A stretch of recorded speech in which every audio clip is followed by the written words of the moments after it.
I think it's been so wild in our little tiny niche of an area, how many direct connections you can make to producers and meet people who are responsible for the items that end up on your plate.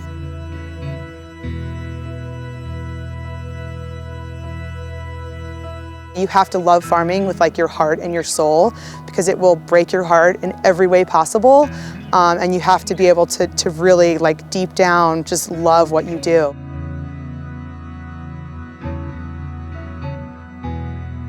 To grow up on a dairy farm or any farm is just awesome. It teaches you so much about respect, about hard work, about responsibility, and I wouldn't change it for the world. I love working outside. I love growing food for my community. I love being in nature. I think we all wanted to do something greater for the world.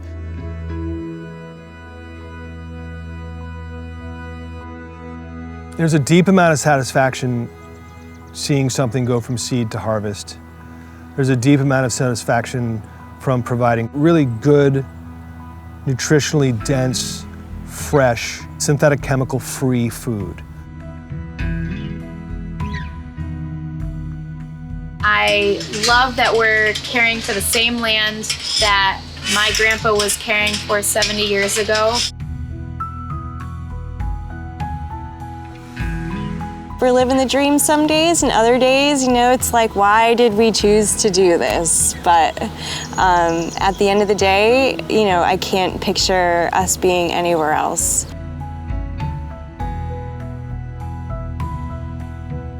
When you have an office this beautiful to go to every day, even if the bank account is a little slim, it's a lot nicer than the vast majority of people are afforded in their own lives, and I don't take that for granted.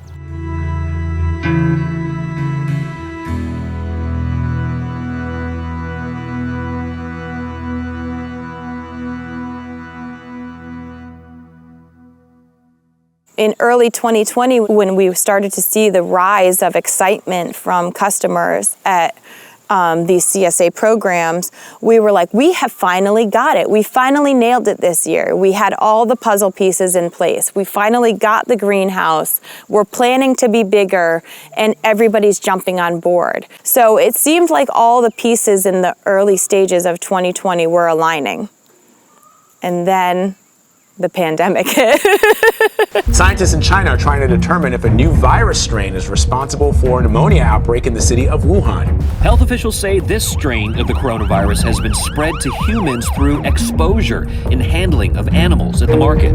When a communist country locks down 16 million people in a city and you hear about it in Morris, Connecticut, something bad is on its way. Tonight, a massive screening effort begins for about 5,000 passengers arriving from China after a mysterious respiratory virus has killed 2 and sickened at least 45 in Asia. This could evolve into a global pandemic, which would then have significant implications for us.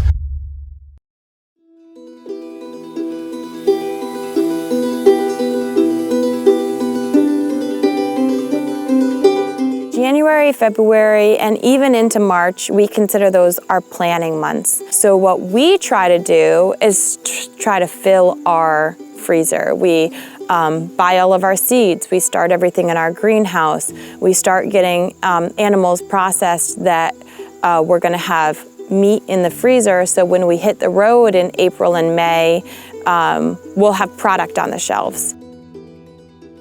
We were attending our weekly markets in New Haven, which we do all year round. We were just starting our Brooklyn, New York City market, which is 10 months of the year. And things were normal. And then it wasn't. Unfortunately, it was very uncertain times, and no one really knew what was happening or going on.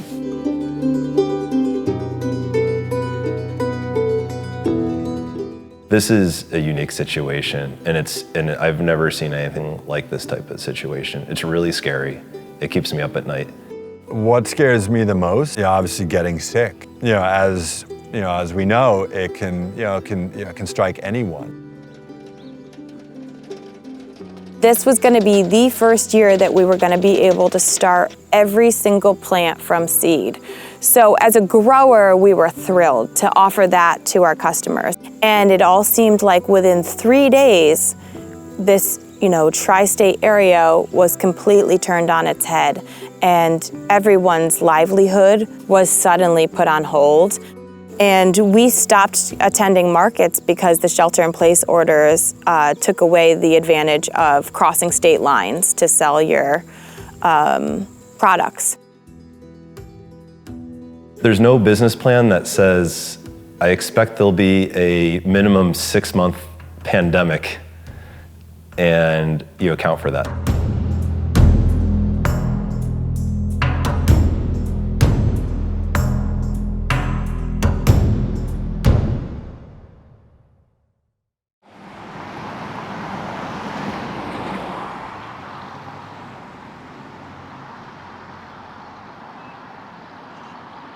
You think back to any other national crisis, whether it was 9/11 or even here on a local level in town where you had the power knocked out in 2010 for 5 days and that October freak storm. All those things still left you with the ability to socialize and be close to people, the things that are natural in a difficult time. This has got you isolated with uncertainty as to when it's going to end, what's going to change next, whether it's symptoms, how you can contract it. Those things are extremely difficult. We actually started locking our doors because there was that, if we're all hunkered down and we don't know, because they weren't really giving us a lot of information, and everyone thought, oh my gosh, we have, maybe a week, maybe 2 weeks to really get all of our perishables and everything and just stay home for who knows how long.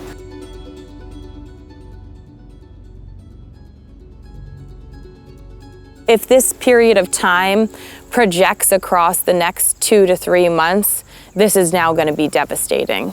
As millions of Americans lose their jobs and wait in line at food banks, farmers are destroying their crops. The dairy industry has been particularly hit hard by the coronavirus crisis. These cows expect the same treatment every single day of the year, regardless of whether it is Christmas, New Year's, or there is a pandemic going on. I'm terrified, as much for me as for the entire dairy community. The dairy industry is unfortunately very volatile. The fluid milk consumption has been down some, and over the last 5 or 6 years, farmers have been struggling with very low prices. January 2020, the forecasted milk price for us was $19.50 per hundredweight. And that has dropped to, right now, we're at about $15 per hundredweight, and they're forecasting $12 per hundredweight in May. And so that is dollars and cents. That is the check that arrives to this farm that allows us to pay our grain bill, our vet bill, our employees, all of our fuel bill. We're about to be planting our crop. Those tractors are gonna be on and running. We need to keep them fueled up. And that gets hard to do when you're not even coming close to covering your basic costs of production. Some dairy farmers are being forced to dump their milk instead of selling it because there's little demand with restaurants and schools closed. The issue that's happening now with this pandemic is that 30% of the milk that is produced, fluid milk, goes to schools, restaurants, and institutions. But of course they're closed, so there's this huge surplus of fluid milk right now on the market which is depressing prices down to that $13 a hundredweight. Our farm itself originally was a dairy farm, and there were like, I don't know, at least 20 or lots of dairy farms in Connecticut. I mean, in Roxbury and around Litchfield County was primarily dairy, and then that kind of crashed because small dairies just couldn't make a living. The price of milk was so low. I mean, we had it here in Washington. When I was a kid, when we were kids, there was a dozen dairy farms. I used to milk third shift over at Shininsky's after work. Those are all gone now. It's scary because we don't want to lose them. Those people made huge sacrifices to keep that farm going. And now you say, well, now what's going to happen to them? Knowing how the last 4 years of milk prices, or 4 or 5 years, have been so low, and so many people are on the edge to sell out now, I'm really worried that this is going to push them over that edge, and something's got to change so that they can stay in business, hang on and stay in business, and then bounce back and be able to make some money with the product that they're producing. To be working so hard every day and to just maybe not be able to make it because of an oversupply of milk on a national level, because the supply chain has some very real issues, that's infuriating. I feel for them as an industry because I know so many of them, and it's just, you work so hard to break even, and to just because you're pretty excited about producing food for people. I don't know what other industry can say that, and they just need to be able to cover their costs and maybe make a little bit to make a living off of this. And it's horrible that it's been this way, and then it's just really bad that this is just compounding all the issues from before.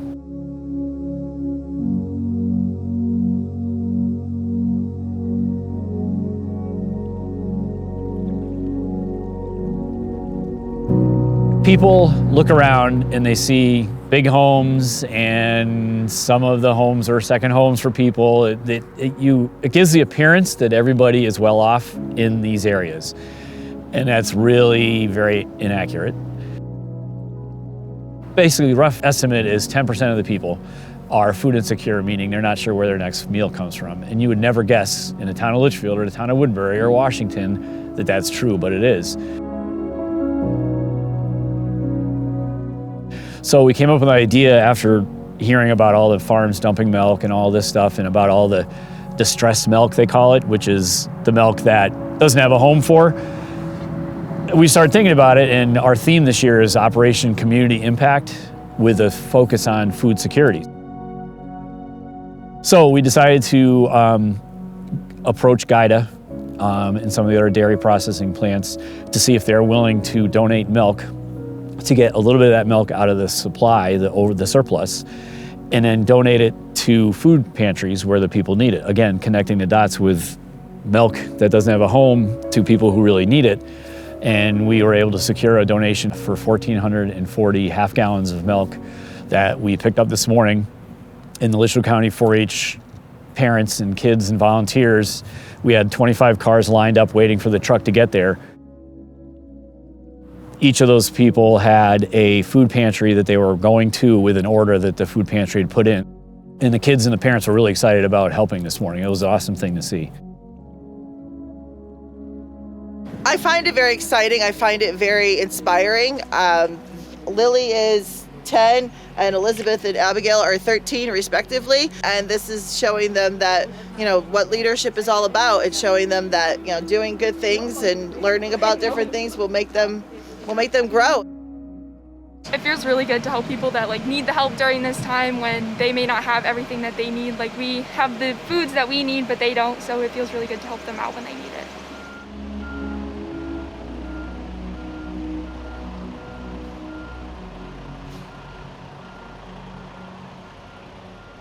America is in a unique situation in that we're the best in the world at what we do with the American farming situation, but it's not set up for the small individual retail buy, because the supermarket is still the main vehicle for the consumer. And what this has kind of spurred folks on is to why don't really try to source who is farming in my area. The odds are is that there is someone, whether it's vegetables or meat or chicken or pork or whatever, and you can go and you can support them. We saw this extremely high influx of people reaching out who had never been in our customer network before, deciding that it was extremely important for their health and their family's health from this point on to buy in bulk or maybe just to try a local product and then see how that would impact their family. The phone was ringing off the hook here, and I mean, the phone line here barely ever rings. My mom's farm market has been, I think, for a lot of people in our community, something that felt like a safe space to be able to go and procure some of their essential food items because they felt uncomfortable going to the grocery store, but they could call us and we could set aside their eggs and milk and cheese and set it up for curbside pickup.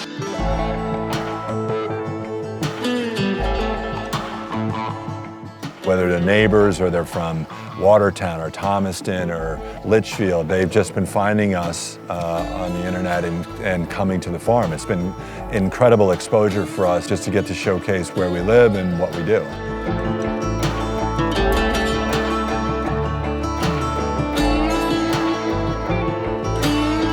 I felt really fortunate that we were able to really supply our community, and we became, you know, more than just a farm to a lot of our customers. We became more friends. The conversations opened up more, and it's really sad that it has to take, you know, somewhat of a crisis like this to really bring everyone together to work together. You know, the farmers being somewhat of the hero. You know, the small family farm in particular.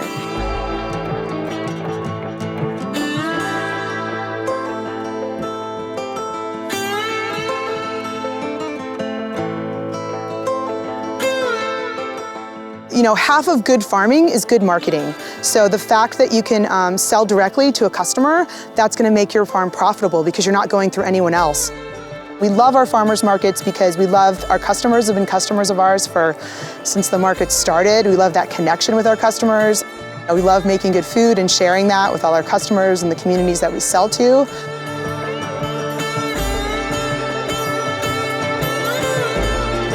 There was a fear that the governor's orders or the federal orders were potentially going to say no outdoor venues.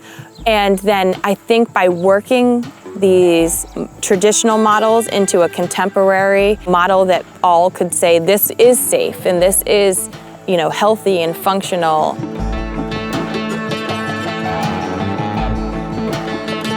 One of the things that South Farms is working on right now is a program called CSE, Community Supported Everything. And what we're going to be doing is working with the food hub. We're going to be taking their vegetable box and adding other interesting products from the area. So in addition to just featuring veggies from 25 different farms, we're going to be an aggregate for beef, for fresh bread, for chocolates, for local craft beers and wines. If we're able to help all these producers be as an aggregate direct to the consumers and do it in a way that doesn't negatively impact them by taking too much out of the value chain, but also passing some of that value on to the consumers. And I'm hoping that that can grow into bigger things. We like to support our local businesses. It's a really big deal because we want them to stay. It's hard for everybody these days, but keeping local is probably the most important thing because most of us don't like to drive where there's traffic lights. And the quality, of course, is excellent.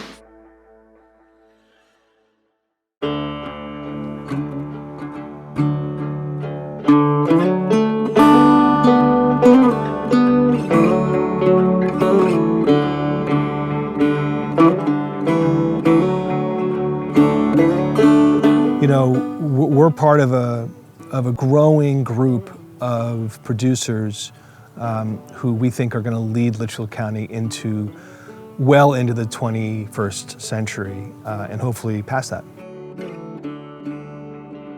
I think there's something reassuring about the fact that we have stood the test of time, that 70 years later, 3 generations later, I'm still standing here talking to you about our family's dairy farm.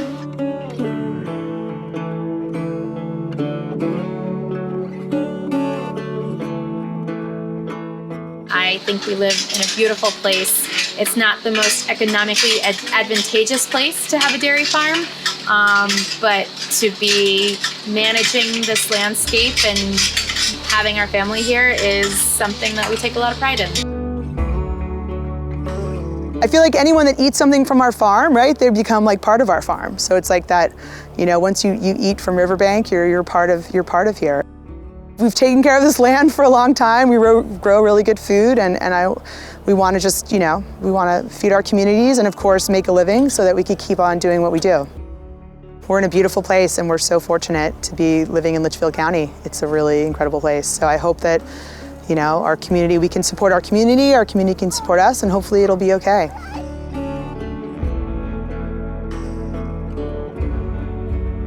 Whenever you have any kind of knock you down type of situation, again, you can rise above that. That's always been my mentality. I think that's a farmer mentality, and everyone has to think that way. At the end of the day, you know, I can't picture us being anywhere else. I really am a firm believer that our food is our medicine, and I think that that's going to be the greatest healer of anything. You know, you are what you eat. So if you can put, you know, the most nutrient-dense food in your body, I think the more we'll all be in a better place. My hope after this whole thing is over is our country will once again completely and truly respect and support farmers, wanting to know where your food comes from, wanting it local, and supporting farms because that's where it comes from.